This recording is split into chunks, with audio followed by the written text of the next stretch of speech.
Boys Season 5 finale trailer has officially dropped, and if there was ever any doubt before, this final episode looks like it's going to be absolute chaos. We need to end the whole bloody notion of soups. Superheroes are done. And finally, the trailer closes with one of its biggest mysteries, someone crashing violently onto a beach. At first, it seems like Homelander, but it may actually be the conclusion of Starlight's battle with the Deep. If that's true, it could be the final visual confirmation of Deep's death. Overall, this finale appears to be setting up Frenchie's death as the catalyst, Butcher's virus as the ultimate weapon, the boys storming the White House, Starlight versus the Deep, Kimiko's possible power evolution, Ryan's tragic confrontation with Homelander, and the final showdown between Butcher and Homelander. The biggest remaining question is whether Butcher succeeds in killing all soups, or whether some, like Ryan, survive due to their unique biology. One thing feels certain: this won't just be the end of Homelander. It may be the end of superheroes altogether. If The Boys sticks the landing, Season 5's finale could deliver one of the darkest, bloodiest, and most unforgettable endings in modern television. Because after 5 seasons of brutality, betrayal, and chaos, it all comes down to this: shock and awe, blood and bone.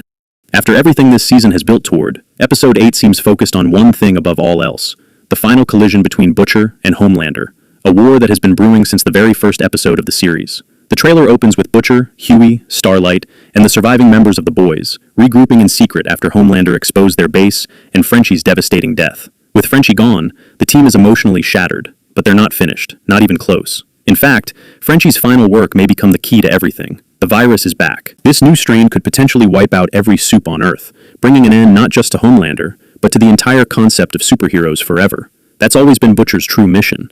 Not justice, not revenge, extinction. And while Huey still fears the innocent lives that could be lost, including Annie, Kimiko, and Ryan, Butcher appears more ruthless than ever. This season has repeatedly reminded us that deep down, Butcher has always been willing to sacrifice everything for victory. Homelander didn't create that darkness in him. It was already there. Meanwhile, Homelander's descent into full-blown God-complex territory seems nearly complete.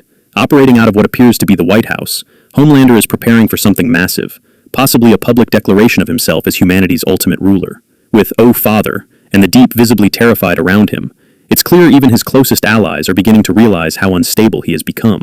And honestly, they may be next. The trailer strongly suggests Homelander could finally snap on live television, potentially massacring non-believers during his public ascension. If that happens, it would mark the moment Homelander fully crosses the final line, not just as a tyrant, but as an unstoppable global threat. And if that's the case, the Boys have no choice but to storm the White House. This is where things get truly exciting. handing Butcher his iconic crowbar feels like a direct nod to the comics, where Butcher leads an all-out assault against Homelander's empire. While the show may not recreate every comic panel exactly, all signs point toward an explosive final siege. Starlight, Huey, Kimiko, and Butcher appear ready for one last suicide mission, and not everyone is walking out alive. One of the clearest death flags in the